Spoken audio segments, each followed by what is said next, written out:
diriwayatkan dari Abu Hurairah radhiyallahu anhu qala, beliau berkata, qala an-nabiyyu sallallahu alaihi wasallam, telah bersabda Nabi sallallahu alaihi wasallam, beliau bersabda, salatun munjiyatun wa salatun muhlikatun wa salatun darajatin wa salatun kafaratin. Ada 3 perkara yang menyelamatkan. Ada 3 perkara yang membinasakan. Ada 3 perkara yang mengangkat derajat. Dan ada 3 perkara yang menghapus dosa-dosa. Oh, banyak ini Pak. 3 kali 4, 12 ya. 12. Kita bagilah waktunya, biar ada tanya jawab. Baik, kita mulai di bagian pertama. Salatun munjiyatun. 3 perkara yang menyelamatkan. Yakni yang pertama, fa khasyatullah fi sirri wal alaniyah. Takut kepada Allah dalam keadaan tersembunyi atau dalam keadaan tampak terang-terangan. Karena ada orang itu berbuat maksiat, kalau terang-terangan nggak berani, tapi kalau nyumput berani. Berarti dia nggak takut sama Allah, takut dilihat orang. Tapi lebih kebangetan lagi Pak, kalau terang-terangan pun sudah berani. Jadi sudah terlalu melampaui batas. Dan bicara takut kepada Allah, fa khasyatullah, takut kepada Allah, ini merupakan bentuk ketakwaan kepada Allah Ta'ala. Makanya Imam Ali ditanya, mat taqwa, apa itu takwa? Beliau menjawab, al khaufu minal jalil. Takwa itu takut kepada Allah al-jalil. Wal amalu bitanzil, mengamalkan apa yang diwahyukan. Waridha bil qalil, ridha dengan yang sedikit. Itu ciri orang yang bertakwa, takut kepada Allah.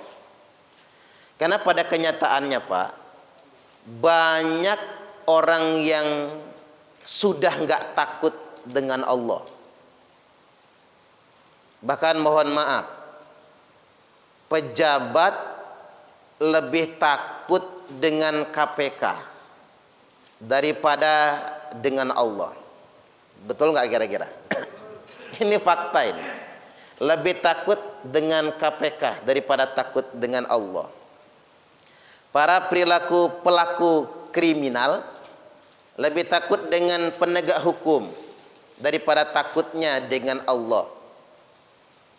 Bahkan banyak orang yang lebih takut miskin daripada takut Allah. Padahal kan jelas rezeki itu sudah dijamin oleh Allah. Tapi betapa banyak manusia yang lebih takut miskin. Takut nanti kalau pensiun bagaimana gitu kan, daripada takutnya dengan Allah. Bahkan tidak jarang orang lebih takut istri daripada takut Allah. Saya nanya, ada nggak suami takut istri Pak? Mana orangnya kira-kira? Kalau berani ngacung. Lebih takut istri daripada takut dengan Allah. Tampang sih boleh, rambut cepak, jidatnya aja jenong, alis matanya tebal, matanya belok, lubang hidungnya mekar, bibirnya doer, badannya kedot, ketiban dipelototin bininya langsung mengkerat. Isti namanya, ikatan suami takut istri. Jadi kita ini dihadapkan dengan zaman yang juga kita mesti sadari, banyak orang yang nggak takut dengan Allah. Makanya ada anekdot, ini cuman anekdot ini. Ada anggota dewan ngobrol sama kiai. Ada nggak di sini anggota dewannya? Ya mudah-mudahan nggak ada lah di sini ya. Enggak mesti anggota dewan sebetulnya, cuman orang ngarangnya itu anggota dewan gitu. Kan cuman baca karangan orang, Pak. Ada anggota dewan ngobrol sama Pak Kiai. Kata anggota dewan ini, Pak Kiai, hebatan mana gua sama wali kota? Ya hebatan elu lah. Kalau sama gubernur, hebat kamu juga. Kalau sama menteri, hebat kamu juga. Karena menteri kalau sudah dipanggil DPR, Pak, itu bisa dimarah-marah, dimaki-maki, dikeroyok rame-rame. Lalu dia nanya lagi, Pak Kiai, kalau saya sama presiden, hebat mana? Hebat kamu juga. Karena kamu bisa impeachment presiden, DPR, MPR. Kurang puas dia nanya lagi, Pak Kiai, kalau saya sama Nabi Muhammad hebat mana? Ini ngelunjak orang, Pak. Jadi sama wali kota gubernur hebat kamu, sama menteri presiden hebat kamu. Kurang puas nanya lagi dia, kalau saya sama Nabi Muhammad hebat mana? Pak Kiai jawab, hebat kamu juga. Lu kok bisa?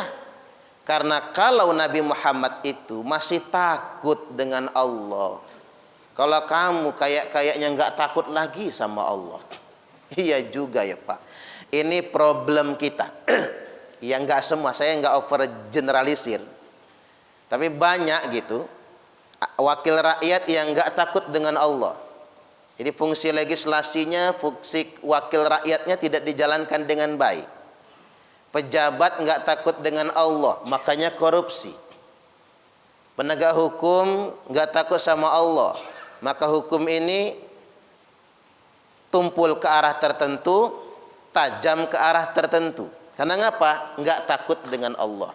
Semuanya selesai kalau takut dengan Allah, aman. Kalau kita takut dengan Allah, walaupun tidak ada yang lihat, tapi Allah Maha tahu. Makanya kunci keselamatan yang pertama, takut kepada Allah. Saya pernah di Bogor, ada kerjaan dari PT Telkom. Karena saya dulu kerjasama jadi SCM. SCM itu pembinaan spiritualnya Pak untuk karyawan Telkom. Jadi pas ke Bogor, satu Witel wilayah Telkom itu satu ustadz diminta ke sana. Saya datang duluan. Habis makan malam, yang nggak pakai baju begini yang jelas. Habis makan malam, ada yang ngedeket, security kayaknya.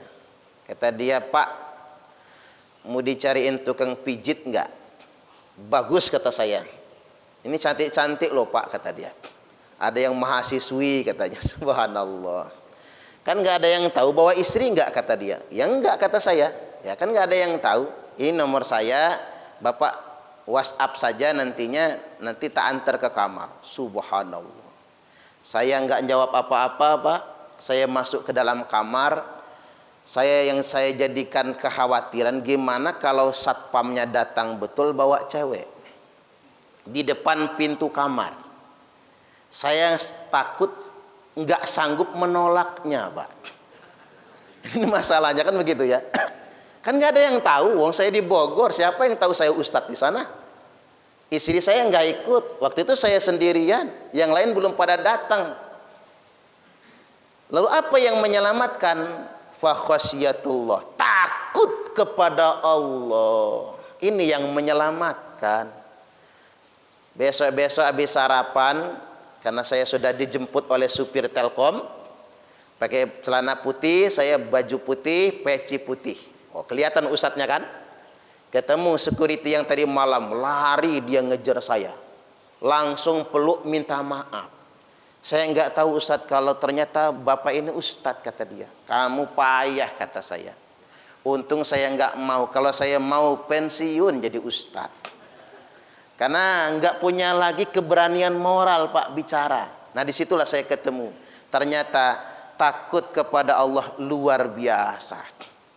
Menyelamatkan kita semua. Makanya wajar 7 golongan manusia yang mendapatkan naungan dari Allah saat tidak ada lagi naungan pada hari kiamat nanti. Salah satunya rajulun da'athum ra'atun dzatu mansibin wa jamalin faqala inni akhafullah. Seorang laki-laki yang digoda perempuan cantik. Sudah cantik, kaya raya. Subhanallah. Sepi, nggak ada yang lihat. Subhanallah. Gimana ge? Mang Haji Sulyadi kalau ketemu begitu. Tapi jangan pakai baju begini. Nggak ada yang berani ngegoda. Pakai celana jin misalnya, pakai baju kaos, ketemu siapalah, Gisel lah mungkin ya. Ini ngambil contoh aja Pak, contoh. Kata si G gitu ya, Om, mau nggak Om? Kan nggak ada yang lihat, sepi, aman. Ah nggak lah, gua nggak sanggup membayar lo. Gratis Om, malah gratis. Apa kata beliau? Inni akhafullah. Aku tidak mau melakukannya, bukan saya nggak demen. Ini syahwat ada masih hidup, belum impotent. Bukan masalah apa, tapi saya tidak mau melakukannya. Inni akhafullah, karena aku takut kepada Allah. Ini luar biasa Pak. Makanya orang-orang, ya tapi jangan dibayangin beneran bakal begitu ya Pak. Ya takut tadi hilang takutnya sama Allah itu. Ah ntar juga masih bisa taubat. Khawatirnya kita punya argumentasi begitu. Artinya memang takut kepada Allah itu benar-benar menyelamatkan. Ini yang pertama. Yang kedua, wal qasdu fil faqri wal ghina. Sederhana. Jadi gaya hidup sederhana fil faqri wal ghina, baik dalam keadaan fakir miskin atau dalam keadaan kaya. Ya, kalau orang fakir hidup sederhana pantas. Lagi pula orang fakir mewah-mewahan enggak pantas. Kalau kata orang tua dulu, besar pasak daripada tiang. Kalau kata orang Jaseng, biar tekor asal kesohor. Kalau kata orang Palembang, kui putu buatan cek gaya. Awak buntu banyak gaya. Kalau model macam begini sengsara. Hidup berlebih-lebihan. Tapi yang luar biasa itu al-qasdu, sederhana. Gaya hidup yang sederhana, bukan cuma dalam keadaan miskin. Wal ghina, tapi juga dalam keadaan kaya. Ini sungguh luar biasa. Kaya dia, tapi tidak berlebih-lebihan. Tidak bermewah-mewahan. Karena kadang-kadang ini berlebih-lebihan juga menyakiti hati orang Pak. Kayak artis pamer tas. Beli tas 1 miliar. Subhanallah. Mahalan tasnya daripada isi tasnya. Beli tas 1 miliar. Nggak cukup cuman 1 tas. Ya Bu ya, dengerin. Nggak cukup cuman 1 tas, koleksi 1 lemari. Subhanallah. Sama lah, tas harga 100.000 sama dengan 1 miliar. Cobalah kalau kita berpikirnya hidup sederhana Bapak Ibu. 1 miliar beli tas. Oke deh, kalau memang orang sugih, ya nggak apa-apa lah beli tas harganya 1 juta. 1 juta lah beli tasnya. Tapi yang 999 juta kita sedekahkan. Allahu Akbar. Ini sungguh luar biasa Bapak Ibu. Apalagi di musim pandemi begini. Kita bisa beli tas 1 miliar. Kita bisa beli tas 1 triliun. Kita kaya. Tapi tetap hidup sederhana. Itu yang luar biasa. Makanya kadang-kadang orang kalau kehilangan semangat berbagi, yang muncul semangat pamer. Makanya saya sempat tersentuh itu. Baca di media sosial. Orang kaya bolak-balik umroh dengan alasan rindu rumah Allah. Padahal Allah lebih rindu dengan orang kaya yang berbagi dengan fakir miskin. Iya juga ya Pak. Kadang-kadang bolak-balik ke Mekah. Kangen sama Ka'bah katanya. Saking seringnya ke Mekah udah 17 kali pamer. Maaf ngomong ya. Gua saking seringnya ke Mekah, unta aja hafal sama gua.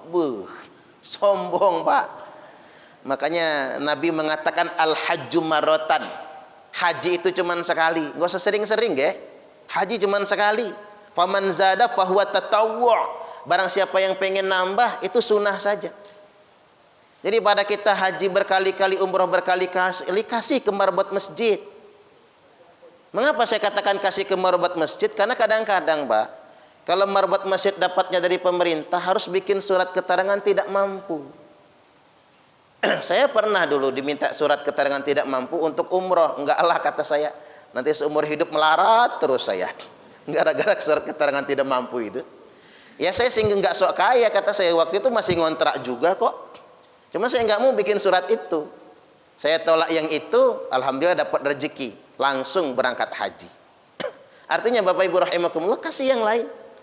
Kasih asisten rumah tangga kita. Luar biasa nilainya itu. Kasih yang lain.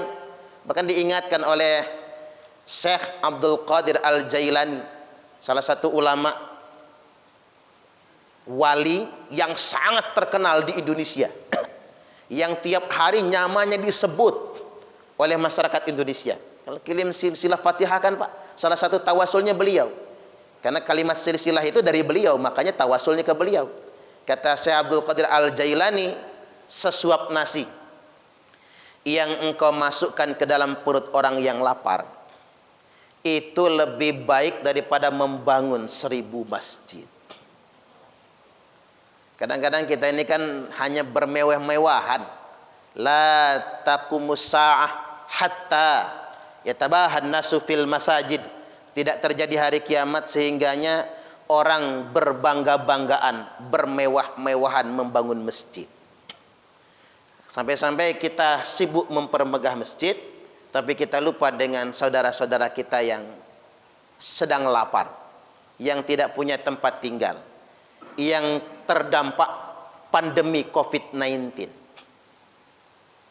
Ini kan memang zaman dimana, waduh, kenapa lagi PSBB lagi ya Pak?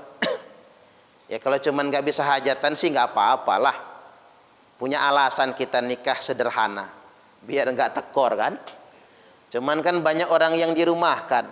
Makanya gara-gara homestay, ini kita pintar bahasa Inggris. Sekolah dari rumah, homeschooling. Bayangkan saja gara-gara homeschooling ini bego semua anak kita Pak. Sekolah cuma setengah jam, selebihnya main game mereka. Kecanduan game. Kemudian ngajar dari rumah, home teaching. Kerja dari rumah, home working, tapi masih digaji kalau PNS. Yang kasihan tuh buruh harian dirumahkan. Bahasa Inggrisnya home pimpa, alaihum gambreng.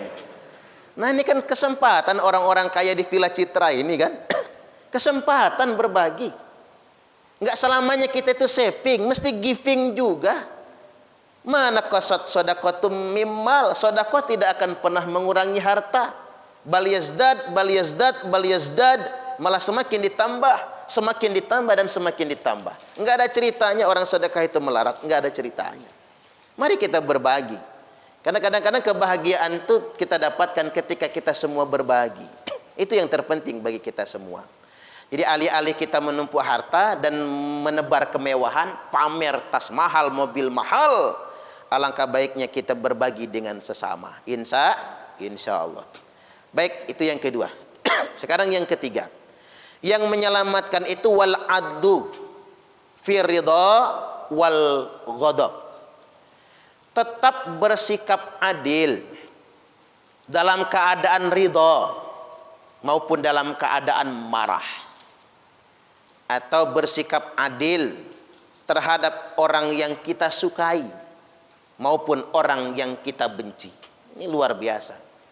Makanya Allah sindir kita, janganlah kebencianmu kepada suatu kaum membuat engkau bersikap tidak adil.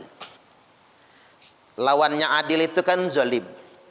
Hidup ini kalau boleh memilih, dizalimi atau menzalimi, pilih yang dizalimi Pak. Dicaci atau yang mencaci, pilih yang dicaci. Disakiti atau yang menyakiti, pilih yang disakiti. Enggak kuat ya. Mudah-mudahan ditolong oleh Allah. Makanya tadi kalimatnya, da'watul mazlum, doa orang yang teraniaya. Jangan takut dengan orang yang ngelawan. Orang ngelawan pasti ada lawan. Tapi takutlah sama orang yang enggak ngelawan. Karena kalau dia enggak ngelawan, Allah yang akan campur tangan. Jadi sedemikian rupa. Makanya kalau kita dizalimi Pak, jangan balas. Jangan balas, jangan mendoakan yang jelek-jelek. Ketika kita mendoakan yang jelek-jelek cukup sampai di situ. Tapi ketika kita diam, itu yang menjadi persoalan. Saya pernah ngeruqyah soalnya. keamanan perusahaan perutnya melendung begini. Perutnya melendung. Ya, memang yang kayak gitu tuh ada, Pak. Padahal baru semalam, kata saya, kenapa ini? Disantet orang, Ustadz. Saya nanya, memang kejadian sebelumnya kayak mana? Kemarin ada orang yang babat rumput di lokasi tanah perusahaan. Di lokasi itu sering ada yang buang air besar. Sama keamanan itu dituduhnya dia dipaksa makan kotoran itu. Dipaksa. Digebukin, Pak. Diinjak palanya suruh makan. Walaupun yang bersangkutan itu non muslim yang sedang babat rumput itu. Kata saya, walaupun dia non muslim, orang Bali ya, saya nggak yakin kalau dia nyantet. Karena ini kezaliman. Jangan-jangan dia berdoa, orang kafir sekalipun, orang non muslim sekalipun kalau dia dizalimi, doanya dikabulkan oleh Allah Subhanahu wa taala. Maka hati-hati dengan kezaliman. Apalagi berbuat zalim dengan orang solih. Kata saya nggak bisa ngobatin. Dah saya ruqyah berkali-kali. Ke siapapun mudah-mudahan coba ikhtiar dulu yang lain. Nggak bisa, Pak. Sampai akhirnya meletus itu. Meletus perutnya. Setelah meletus perutnya dikuburkan, naik itu. Makamnya kayak perut kembung itu. Jadi saya kasih solusi, nanti kata saya siapkan kijing saja. Dipapas tanahnya nggak enak ngelihatnya itu. Dikasih kijing juga. Begitu dikasih kijing, bagian kakinya tetap mengangkat ke atas. Makanya saya nggak yakin kalau itu teluh, tapi salah satu kezaliman. Jadi sedemikian rupa hati-hati dengan kezaliman. Tetaplah bersikap adil, entah kita dalam keadaan suka ataupun dalam keadaan tidak suka. 3 hal yang menyelamatkan. Sekarang kita masuk. Thalathun muhlikatun. 3 perkara yang membinasakan. Nomor 1, fasuhun sadidun. Sangat pelit. Ini perkara yang pertama, sangat pelit. Perkara yang membinasakan. Bahkan kadang-kadang pelit dengan diri sendiri. Saking pelitnya. Makanan itu lebih baik busuk daripada dikasih kepada orang lain.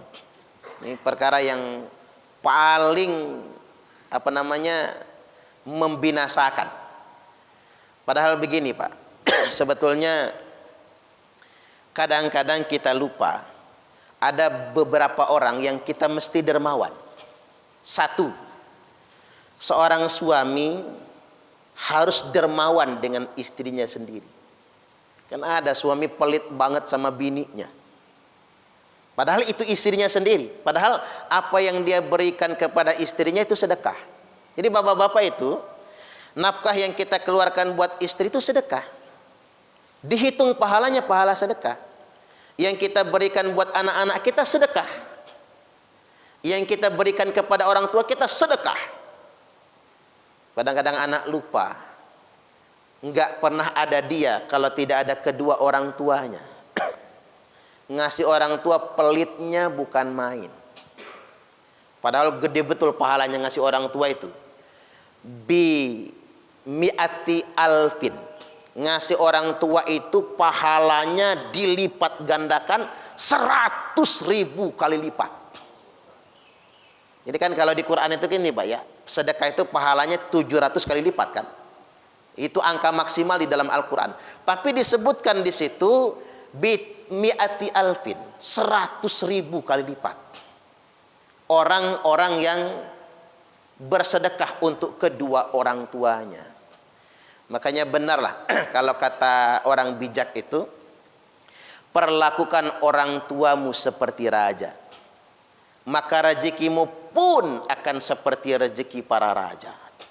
Tapi awas, kalau engkau memperlakukan orang tuamu seperti pembantu, maka rezekimu pun akan seperti rezeki pembantu. Capek nyarinya, tapi tidak akan pernah cukup selama-lamanya. Walaupun kaya itu relatif ya, Pak. Kaya itu relatif. Laisal ghina an kathratil arad, walakinnil ghina ghanan nafsi. Bukanlah kaya raya itu karena kalian banyak perhiasan, Tapi kaya raya yang sebenarnya adalah kaya jiwa kalian semua. Kaya di sini. Merasa cukup di sini. Kalau cuman ukurannya materi, kita belum tentu cukup. Makanya benar kalau kata orang bijak, kaya itu bukan soal harta. Tapi kaya itu soal rasa. Bukan kaya yang menjadikan Anda bersyukur. Tapi bersyukurlah yang menjadikan Anda kaya.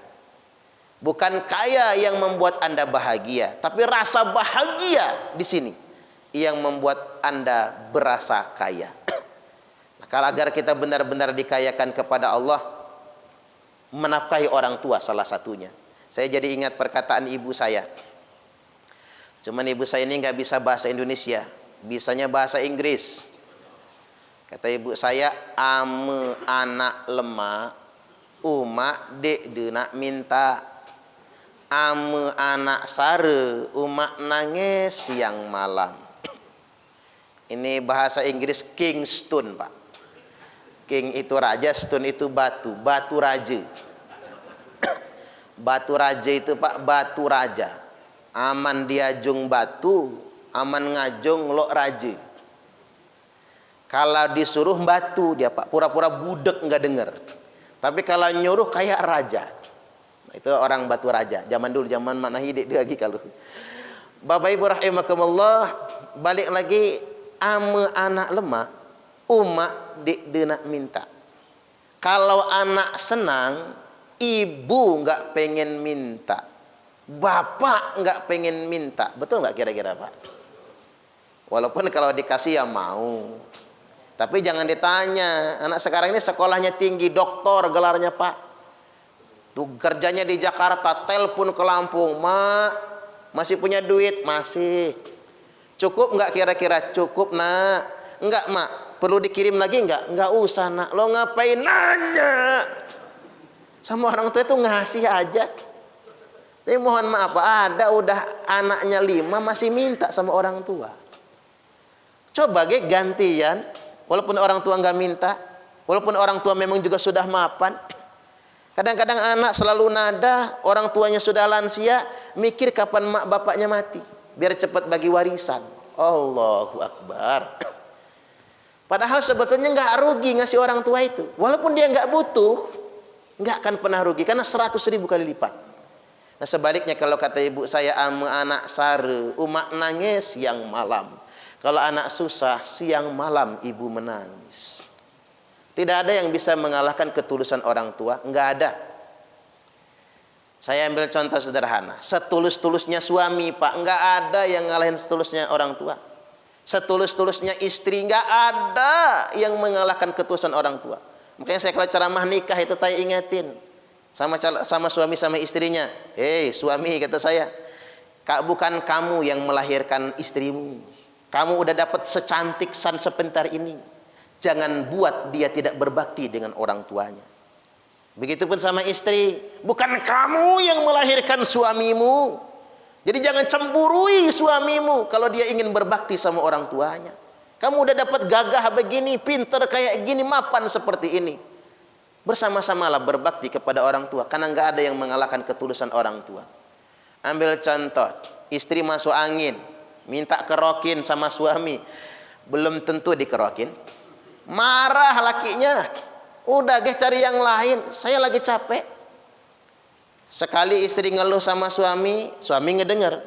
2 kali ngeluh, masih didengar. 3 kali ngeluh, digentak. Jangan macam-macam. Itu suami, belum ada yang tulus betul mengalahkan orang tua. Begitu juga istri Pak, buktikan kalau nggak percaya. Bapak stroke bengek, udah stroke bengek prostat, tapi cerewet. Istri telat ngambil anduk marah, istri telat bikin kopi marah, telat bikin teh marah. Istri sambil ngaduk teh ngebatin dia. Kapan matinya orang satu ini? Karena ngapa hilang ketulusan itu sebetulnya? Maka nggak ada yang bisa mengalahkan ketulusan orang tua. Maka bersedekahlah, jangan pelit. Tapi biasanya orang pelit itu karena banyak cicilan sih. Begitu emak telepon dari kampung, emak sakit mau berobat, nanti emak nunggu cicilan bulan ini selesai, keburu mati emaknya. Artinya Bapak Ibu rahimakumullah, fasuhun syadidun, hindari kepelitan. suburkan kedermawanan, tidak akan pernah miskin orang yang dermawan. Baik, kemudian yang berikutnya wahawan muttabaun, yang membinasakan itu selalu mengikuti hawa nafsu. Itu membinasakan. Ngikutin hawa nafsu ini nyandu, Pak. Bapak-bapak demen sama bini orang, nyandu itu. Kok yang diantem bini orang aja kan gitu ya. Itu nyandu kalau kita nggak menghentikannya. Demen sama janda, nyandu itu. Demen cewekan, nyandu. Demen main game online, apalagi nyandu itu. Nggak keurus bini. Karena gara-gara sering main game, itu bahaya sekali nyandu. Banyak yang saya rukyah soalnya, Pak. Cari nafkah malas, nyandu. Demen kayak psikologi orang ngintip lah. Ngintip itu kan begitu. Kalau kata psikolog, sekali orang ngintip, pingin ngintip lagi. Pingin ngintip lagi, pingin ngintip lagi, pingin ngintip lagi. Itu psikologi. Kecenderungan maksiat itu begitu. Ketagihan tidak akan pernah puasnya. Sampai dia hancur sendiri pada akhirnya. Jadi kita yang harus mengkatnya, memotong hawa nafsu tersebut. Wahawan mutaba'un. Kemudian yang ketiga, wa i'jabul mar'i binafsih. Yang membinasakan itu ujub. Bangga diri, merasa paling kaya, bahaya itu, takabur. Merasa paling berkuasa, takabur, itu sulit. Makanya kalau kata guru saya, sabar ceramah dengan 3 golongan manusia. Karena 3 golongan manusia ini nggak bisa diceramahin. 1, orang kaya yang sedang takabur, nggak bisa, Pak, lagi ujub. Saya pernah ceramah ikatan pengusaha titik-titik lah. Nggak usah disebutin ujungnya, nanti ada anggotanya di sini ya. Maaf, betul, Pak. Ikatan pengusaha titik-titik. Di hotel. Dari awal saya ceramah nggak ada yang ngedengerin, Pak. Salahnya sih mejanya bundar padaan. Kalau gini kan enak ngadep ke saya semua kan. Mejanya bundar. Jadi ngobrol antar sesama mereka.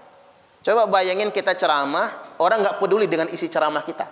Kita serius, orang nggak peduli. Yang paling nggak enak, ketika saya ngelucu diajak ketawa, nggak ada yang ketawa, Pak. Bulu kuduk saya langsung merinding. Alangkah buruknya nasib saya hari ini. Saya liatin jam, masih lama waktu berbuka. Waduh, kata MC-nya ceramahnya sampai berbuka, waktu berbuka. Alangkah lamanya rasanya, Pak. Bener, orang kaya yang lagi jaya nggak bisa diceramahin, sedang ujub. Yang kedua yang sulit diceramah itu pejabat yang lagi takabur, susah. Begitu kita ceramah tersinggung dia. Bukan kita yang kena marah, Pak, ajudannya kena marah. Nanti bagian biro bina mental kena marah, ngapa ngundang ustadz itu, kena marah mereka. Karena ngapa lagi takabur. Yang nomor 3 yang nggak bisa diceramahi, orang gila. Iya juga ya. Saya nggak mau diundang ceramah ke rumah sakit jiwa, nggak mau saya. Nyeramin orang gila tambah gila. Kan ada anekdotnya. Ada bapak-bapak mau korban kambing, bawa korban ke tempat penjagalan. Di tengah jalan papasan sama orang gila. Orang gila komentar sama bapak yang bawa kambing ini tadi. Hari gini jalan-jalan bawa monyet. Kata orang gila, kata yang waras, "Hoi gila, ini mah bukan monyet, kambing." Orang gila nyaut. Kata orang gila, "Siapa yang ngomong sama elu? Gua kan ngomong sama kambing," kata dia. Subhanallah. Kena yang waras sama orang gila, Pak. Makanya orang gila jangan dilayani, tambah sedeng kita, tambah stres. Allahu Akbar. Balik lagi ujub ya. Ujub itu luar biasa bahayanya. Ujub merasa paling pintar. Seakan-akan orang goblok semua. Itu bahaya itu. Itu kayak Bal'am Bauri.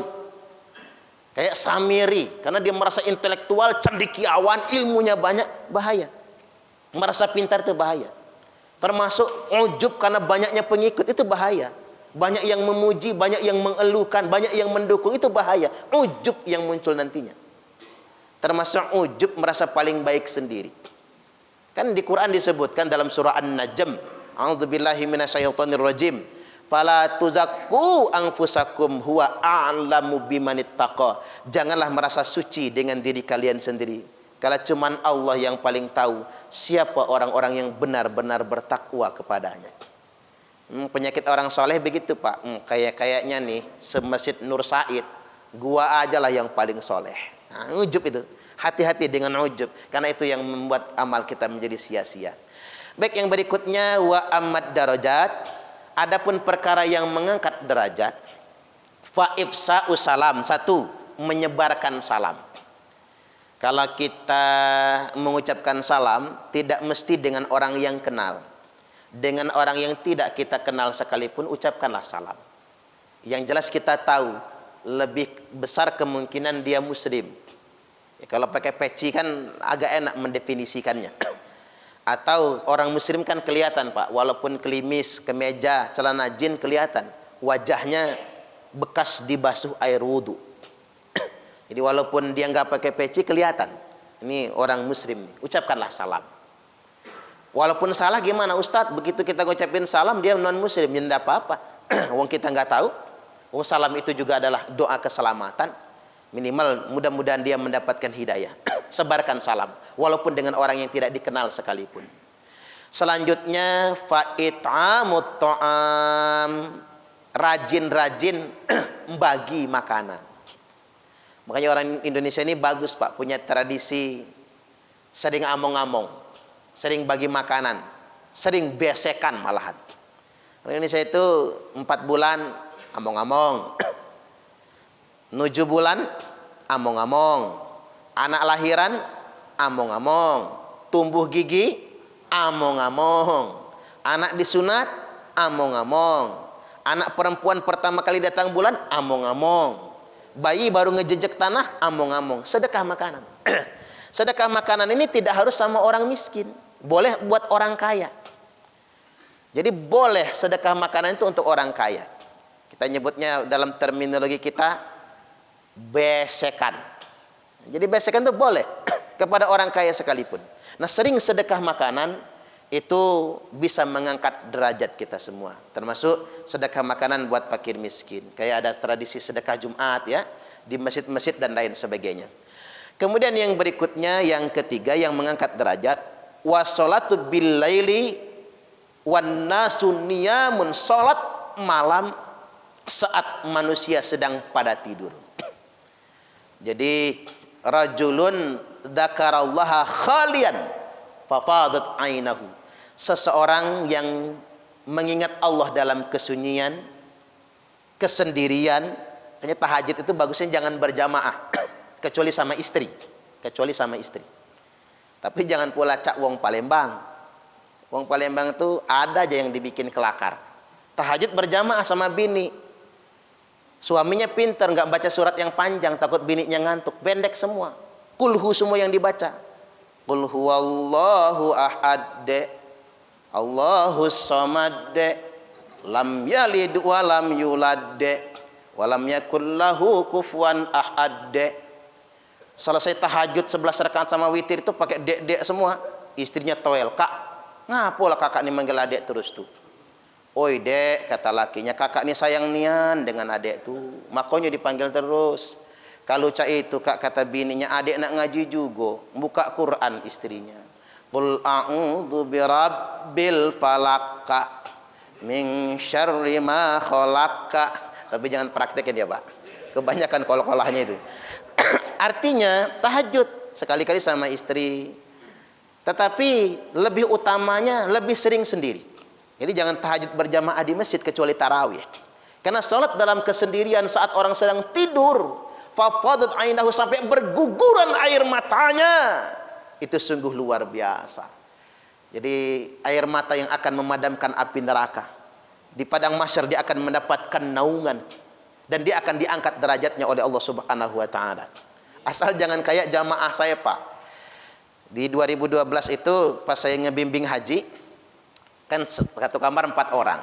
Jam 12 bangun dia. Kata saya, "Ngapa Pak Haji?" "Tahajud." "Nanti geh," kata saya. "Ini masih tengah malam, belum akhir malam, belum waktunya." "Ah, nggak apa-apalah, susah tidur," kata dia. "Ya kita lanjut tidur kan." Dia tahajud. Dia kamar mandi, barbur mandi kayaknya. Habis itu dia keluar, habis salin pakai baju sholat itu di kamar, dia bikin kopi, cetek, bunyi, bikin kopi dia. Bikin kopi, kemudian dia sholat.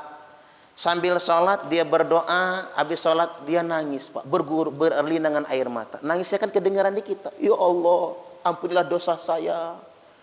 Terus doain istrinya, ampuni dosa istri saya, sambil menangis. Nah di tengah-tengah nangis dia nyeruput kopi, seruput. Jadi kita nggak jadi tidur akhirnya. Nangis lagi dia, nyeruput lagi. Ini yakin saya malaikatnya bingung itu, Pak.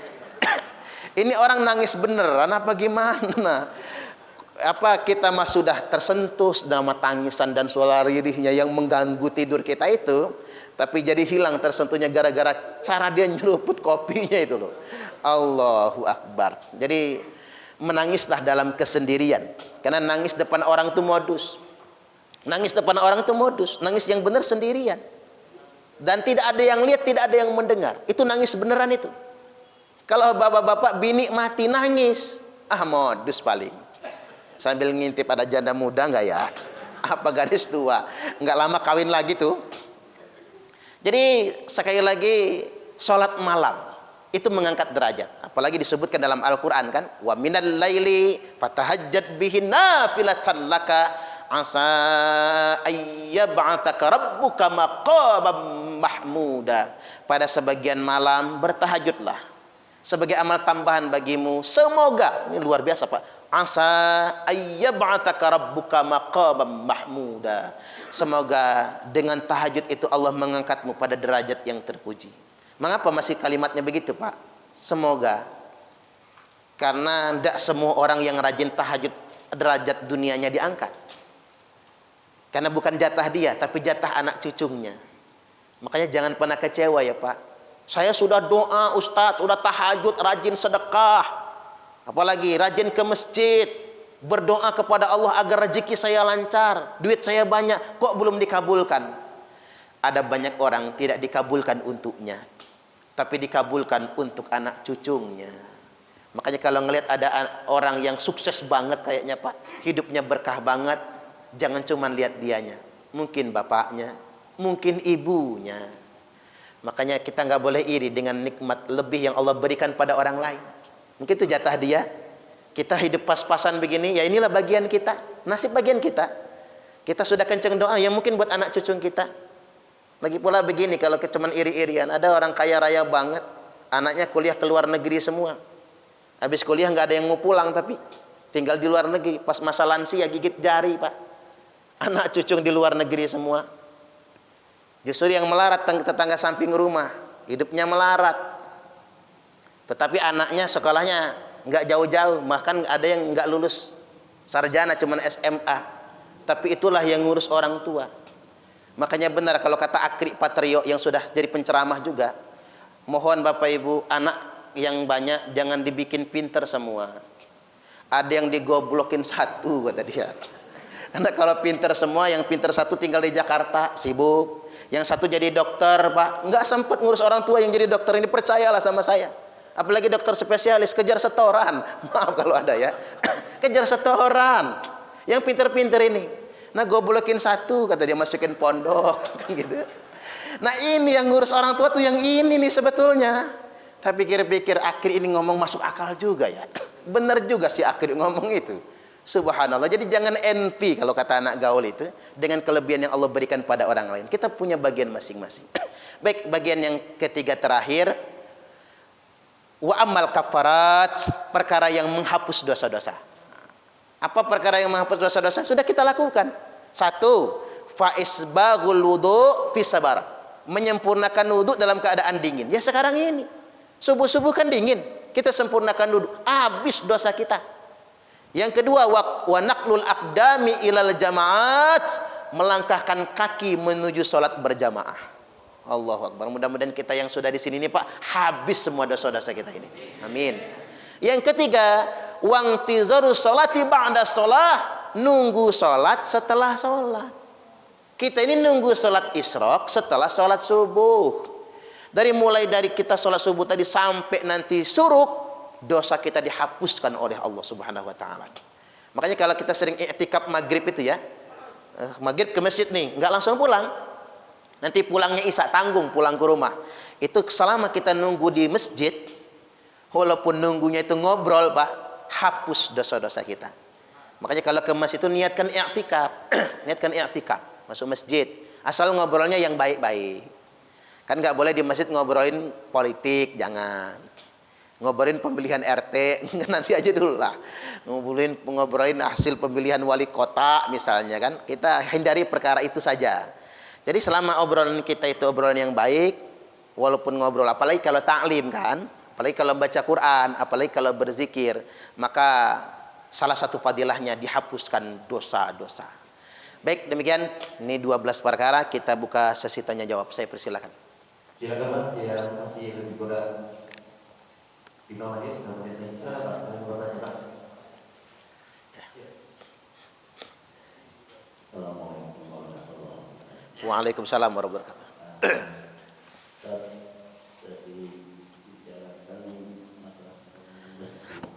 Ketika kita daerah banyak masjid yang megah-megah, kalau kita pengalaman kereta, tapi saya pernah waktu sholat maghrib di satu masjid bagus di desa, jemaahnya alhamdulillah ya 3 orang. Tapi di sini memang betul orang yang namanya itu untuk pembangunan itu memang lancar. Dimohon penjelasan. Terima kasih. Wassalamualaikum warahmatullahi wabarakatuh. Waalaikumsalam warahmatullahi wabarakatuh. Iya, kita pertama terkait dengan pertanyaan dari urai-uraiannya, membangun masjid dengan cara minta-minta di jalan satu ya. Saya nggak setuju Pak. Bangun masjid, saya nggak setuju karena kesannya ngemis. Dan kita nggak boleh kan mengemis itu. Mengapa masjid itu kadang-kadang panas, takmirnya berantem aja. Mungkin gara-gara suka minta di jalan itu. Karena ngapa? Orang yang nyumbang itu kan nggak semuanya niat sedekah. Ada yang habis nogel Pak. Habis nogel ngasih duit 20.000, buang sial. Biar menang togelnya. Jadi uang yang disedekahkan itu nggak semuanya murni. Mungkin tadi ada uang buang sial. Maka masjidnya berantem aja. Boro-boro mau makmur, takmirnya berebut pengaruh. Di sedemikian rupa. Dan banyak kejadian. Jadi yang pertama, jangan minta-minta di jalan. Karena pada kenyataannya orang Islam itu kaya semua. Orang Islam ini kaya semua. Masjid banyak kita Pak. Saya nggak menyangka, luar biasa. Masjid itu, dimanapun masjid di Indonesia ini, lebih megah dari gereja. Ya katanya orang itu kaya-kaya. Tapi mereka tidak ada yang bangun masjid semewah kita.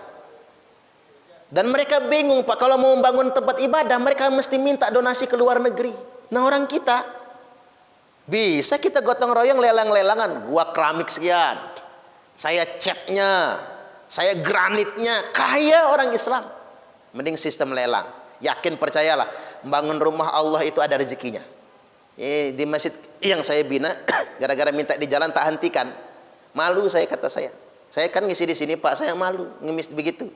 Apa kata mereka? Ustadz ini membantu enggak nyuruh berhenti. Oh enggak enak dicemes begitu Pak, enggak enak. Membantu enggak disuruh berhenti. Kata saya gini aja, kata saya, Allah Maha Kaya. Masjid kan rumah Allah, enggak mungkin enggak selesai. Tapi awas ya Ustadz. Kalau seandainya setahun ini nggak selesai, nggak usah ngancam saya, apa kata saya, nggak selesai, Ustadz saya salahkan. Digituin agak panas juga kita Pak. Ya sudahlah kalau begitu. Yang penting jangan minta di jalan. Itu Ramadan Pak. Ada orang yang numpang berbuka bersama. Mampir dia berbuka bersama, melihat masjid masih berantakan. Kata dia, ini kira-kira berapa lagi nih butuh dananya? Kok masih berantakan? Nyebut panitia, pengurus takmir masjid.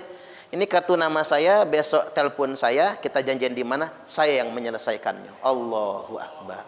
Siapa yang mau mengeluarkan duit sebanyak itu Pak? Kalau bukan karena Allah yang menggerakkannya. Orang kaya itu kan kalau lagi pelit-pelit banget kan gitu ya. Tapi kok hari itu dia baik banget gitu ya. Allahu Akbar. Saya nebak apa ini calon wali kota? Enggak nyalon dia Pak. Apa caleg? Enggak juga. Oh, berarti betul-betul tulus dia ingin nyumbang. Jadi percayalah, pertama, kalau bangun masjid jangan sekali-kali minta di jalan lah. Dapatnya juga nggak seberapa, dipandang juga nggak enak. Yakin Allah Maha Kaya dan orang Islam ini kaya-kaya semua. Yang kedua, udah kita bangunnya megah, isinya nggak ada. Makanya kan ada guyonan Mbah Slamet adzan jam 11 malam. Ribut tetangga. Mbah Slamet diteriakin, "Bah, sampean wes edan." Mbah Slamet diteriakin edan malah ketawa. Kata Mbah Slamet, "Tadi waktu isaan sudah tak adzani. Sampean nggak ada yang datang. Ini jam 11 malam diadzani kok pada kumpul. Niki sing edan sampean nopo kula." Pinter Mbah Slamet. Makanya kalau masih sepi Pak, jam 12 malam adzani. Kira-kira kumpul nggak orang? Kadang-kadang mohon maaf subuh sepi nggak ada orang. Kadang-kadang yang pintar-pintar masih tidur semua. Terpaksalah jadi imam dorong-dorongan. Terpaksa Mbah Slamet lagi jadi imam karena Mbah Slamet paling tua. Kata Mbah Slamet, "Aku nggak hafal kunut, udah Mbah nggak usah kunutan," kata jamaah. "Yang penting subuhan kita." Oke, kata Mbah Slamet. Rakaat pertama bacaannya lancar, Al-Fatihah sama Kulhu, Al-Ikhlas, karena itulah yang hafal. Rakaat yang kedua habis Fatihah Mbah Slamet diem aja Pak, enggak baca surat. Makmum kan bingung, ini mau lanjut apa enggak sholatnya. Makmum harinya ngode, Mbah Slamet masih diem, aham, masih diem. Tambah rame yang ngasih kode aham, Mbah Slamet noleh ke belakang. Kata Mbah Slamet, "Boleh membaca Kulhu lagi enggak?" "Boleh Mbah," kata makmum. Hancur sholatnya Pak. Ini imam geblek, makmumnya tambah geblek. Tapi kan yang nggak bisa nyalahin mereka lah, wong yang pinter nggak datang soalnya. Ini penting itu memakmurkan. Saya setuju sih, kita masjid nggak boleh jelek, setuju. Tapi jangan berhenti pada hanya mempermewahnya saja. Tapi kita harus memakmurkannya. Dan bukan hanya berhenti pada membangun masjid. Umat Islam jangan kehilangan misinya. Dakwah Islam itu jangan kayak Yahudi Pak, nunjuk-nunjuk, maki-maki, ngancemin orang. Tapi dakwah Islam itu kalau bisa kayak Nasrani, bawa beras, bawa super mie, begitu. Kita jangan sampai masjidnya megah, ketaatannya bagus, tapi kehilangan kepedulian sosial. Tapi ada survei khusus untuk orang Indonesia. Ini survei ini ilmiah Pak. Orang Indonesia katanya semakin kaya, semakin dermawan. Itu orang Indonesia. Surveinya begitu sih. Jadi 70% orang Indonesia itu semakin kaya, semakin dermawan. Semakin kaya mereka semakin khusyuk dalam beribadahnya. Ya mudah-mudahan termasuk kita lah ya. Allahumma amin. Baik demikian. Masih ada? Bapak gimana? Ada waktunya Ustaz. Waktunya ada. Selesai ya? Baik demikian. Silakan ngopinya dilanjutkan. Tehnya diminum dan kita sholat isyraq. Salah satu keutamaannya adalah kanat lahu ka'ajri hajjatin wa umratin. Pahala salat isyraq kalau kita lakukan sejak salat subuh dan ta'lim, duduk dan kita tidak keluar hingga kita salat syuruk, seperti pahala haji dan umrah. Tamatin, agar enggak ragu Nabi ulang 3 kali. Sempurna, sempurna dan sempurna. Baik, kita tutup dengan doa kifarat majelis. Subhanakallahumma wa bihamdika asyhadu an la ilaha illa anta astaghfiruka wa atubu ilaik. Wallahul muwaffiq ila aqwamit thoriq. Assalamualaikum warahmatullahi wabarakatuh. Waalaikumsalam.